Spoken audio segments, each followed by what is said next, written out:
नमस्कार, मैं जितेंद्र चतुर्वेदी। सबसे पहले तो आप सभी से आग्रह रहेगा कि अगर आप मतांतर से नहीं जुड़े हैं तो जुड़िए, वीडियो को लाइक कीजिए और साझा करना मत भूलिए। बात करेंगे अरविंद केजरीवाल के विश्वस्त सहयोगी संजय सिंह की। वो इसलिए क्योंकि वो बुरे फंस गए हैं। हालांकि इससे अलग कहानी जो है वो सत्येंद्र जैन की भी नहीं है, लेकिन पहले बात संजय सिंह की करेंगे, जिनकी अमृतसर के कोर्ट में पेशी थी। अब आपके मन में यह सवाल उठेगा कि अमृतसर कहां पहुंच गए और कौन सा ऐसा मामला है जिसमें उनकी पेशी हुई। दरअसल एक मानहानि का मुकदमा चल रहा है संजय सिंह के ऊपर। वो दरअसल 2016 का है। उस समय विधानसभा चुनाव के दरमियान पंजाब में इन्होंने विक्रम मजीठिया पर आरोप लगाया था, नशा तस्कर वगैरह कह दिया था। बड़ी रोचक बात यह है कि आरोप जो है वो अरविंद केजरीवाल ने भी लगाया था और डिफेमेशन का केस जो है विक्रम मजीठिया ने सब पर कर दिया था, लेकिन अरविंद केजरीवाल ने बाद में माफी मांग ली थी। और अगर मुझे ठीक ठीक याद है तो वो पूरा पेज भर का निकला था जिसमें उन्होंने माफी वगैरह मांगी थी विक्रम मजीठिया से, लेकिन संजय सिंह ने माफी नहीं मांगी। तो उनके ऊपर जो है मुकदमा चल रहा है। अब आप देखिए कि एक डिफेमेशन का केस पंजाब में चल रहा है, दूसरा डिफेमेशन का केस कहां चल रहा है? गुजरात में। वो किससे जुड़ा हुआ है? वो पीएम की डिग्री वाले मसले से जुड़ा हुआ है, जिस पर लेकर आप ये कहें कि आम आदमी पार्टी के दो दिग्गज नेताओं ने बड़ी टीका टिप्पणी की थी और उस टीका टिप्पणी के बाद ही गुजरात यूनिवर्सिटी ने केस कर दिया था। तो अब आप देखिए कि उसमें भी संजय सिंह है, इसमें भी संजय सिंह है, यानी मानहानि का दो मामला है जिसमें दो तरफा संजय सिंह घिरे हुए दिखाई दे रहे हैं। और हालांकि आप देखिए कि बड़ी चीज यह है कि अभी जब ये इनकी पेशी होती है अमृतसर में, तो ये कहते हैं कि देखिए मैं नरेंद्र मोदी की तानाशाही से नहीं डरता, मैं जेल जाने से नहीं डरता। बड़ी बात यह है कि वहां जो अमृतसर में इनकी पेशी हुई वो तो इसलिए हुई क्योंकि इन्होंने आरोप लगाए और उस आरोप के वजह से ही डिफेमेशन का केस हुआ। तो इसमें नरेंद्र मोदी कहां से आ गए? एक बात। दूसरी बात, जो गुजरात वाला मसला है वहां भी तो इनके अपने बड़बोलेपन की वजह से ही केस हुआ है। तो अब इसमें नरेंद्र मोदी कहां से आ जाते हैं ये समझ से परे है। हाँ, लेकिन जिस दिल्ली के बहुचर्चित शराब घोटाले में आप ये कहें कि संजय सिंह को आरोपी बना दिया गया है और वो फिलहाल तो आप जान ही रहे हैं कि तिहाड़ में है, उसमें वो इस तरह की बातें कह सकते हैं, हालांकि कहा भी जा रहा है। लेकिन आप इनका संकट देखिए कि दो जगह डिफेमेशन का केस चल रहा है। एक उत्तर प्रदेश में मामला था जिसमें इनको सजा भी हो चुकी है, वो पुराना मामला है। और अब आप देखें कि जो ये मामला है जिसमें तो आप ये कहें कि पूरी कैबिनेट ही फंसी हुई है दिल्ली के शराब घोटाले में। यहां पे हम लोगों ने बात की थी कि इन्होंने पत्र वगैरह भी लिखा था और उस पत्र के जरिए ये स्पष्ट हो रहा था कि संजय सिंह भी मानकर चल रहे हैं कि वो लंबा जाएंगे, क्योंकि उन्होंने तुलना जो की, चाहे वो बापू से की हो चाहे नेल्सन मंडेला से की हो, लेकिन वो तो संजय सिंह भी जानते हैं कि उस तुलना का कोई मतलब नहीं है, क्योंकि वो आजादी की लड़ाई के लिए गए थे और ये किस मामले में अंदर गए हैं ये बताने की जरूरत तो है नहीं, ये तो खुद संजय सिंह भी जानते हैं। लेकिन उसमें जो दूसरी बात उन्होंने कही कि लंबे समय तक वो जेल में रहे, तो इसके जरिए संजय सिंह भी ये मान रहे हैं कि लंबा रहना पड़ेगा, क्योंकि जिस तरह की चीजें आ रही हैं दिल्ली के शराब घोटाले में, तो उसमें तो ये कहा ही जा रहा है कि मामला करप्शन का है तो कम से कम 7 साल की सजा हो ही जाएगी। और फिर डिफेमेशन का केस जो आप देखिए दो जगह चल रहा है, तो अगर इन दोनों जगहों पर सजा होती है तो 4 वो भी जुड़ जाएगा, तब तो ये तो 11 हो जाएगा, तो एक लंबा समय हो जाएगा।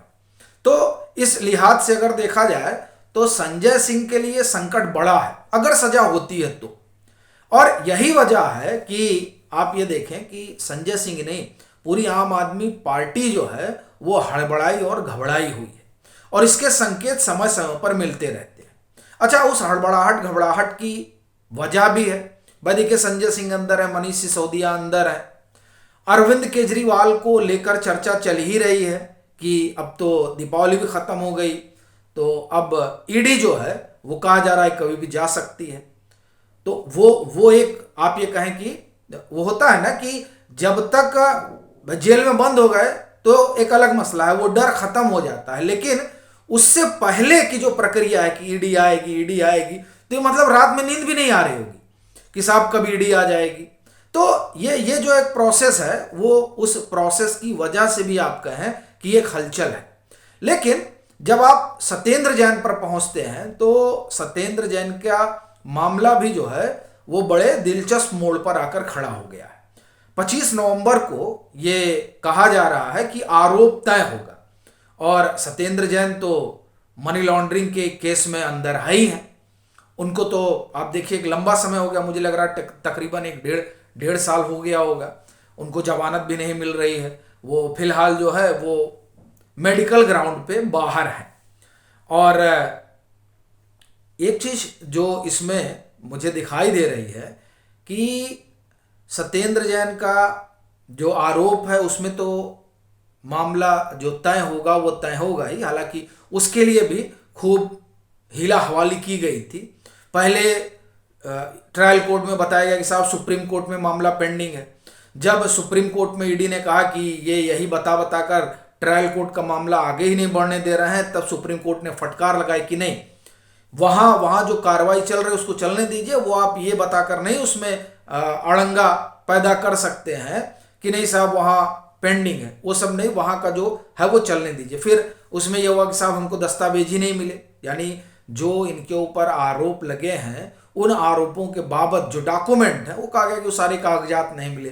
फिलहाल अब वो सारी चीजें भी हो चुकी हैं, तो इस वजह से 25 नवंबर की तारीख है जब आरोप तय होगा। लेकिन इस बीच एक बड़ी बात है जिससे लगता है कि जैसे संजय सिंह तमाम मामलों में फंसते नजर आ रहे हैं, वही हाल जो है वो सत्येंद्र जैन का भी दिखाई देता। और ये क्यों कह रहा हूं, क्योंकि सुप्रीम कोर्ट में देखिए फिर आपके मन में आएगा कि फिर सुप्रीम कोर्ट पहुंचेगा और फिर कह रहे हैं कि जो मनीष सिसोदिया की जमानत याचिका खारिज हुई तो उसमें जो ऑर्डर आया, दरअसल वो जो ऑर्डर है ना, वो ऑर्डर इस दिल्ली के शराब घोटाले में मील का पत्थर है।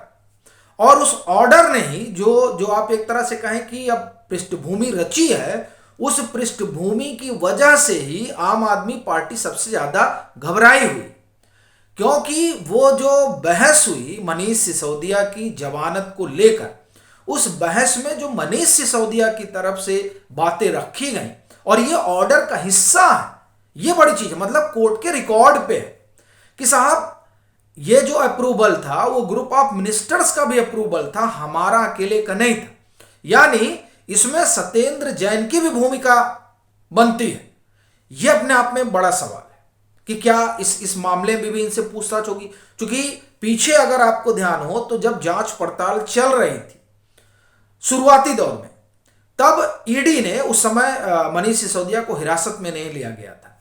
उस दरमियान कई लोगों से पूछताछ हुई थी जिसमें सत्येंद्र जैन भी थे, और तब यह बात निकल कर आई थी कि अच्छा सत्येंद्र जैन भी उस ग्रुप ऑफ मिनिस्टर का हिस्सा थे क्या, क्योंकि जब इनसे ईडी पूछने गई थी, पूछताछ करने गई थी। तो इसलिए ये मामला जो है ना, ये अब लग रहा है कि एक इधर 25 नवंबर को आरोप तय होगा और दूसरा ये मामला भी सत्येंद्र जैन के सामने मुंहबाए खड़ा है। अच्छा, एक कारण और भी है, वो ये कि सी अरविंद ने जो अपना बयान दिया, जो आबकारी सचिव थे, उनका कहना है कि साहब जो जीएमओ की बैठक हुई उस बैठक में कहीं भी 5 से 12% किया जा रहा है, इसकी चर्चा नहीं थी।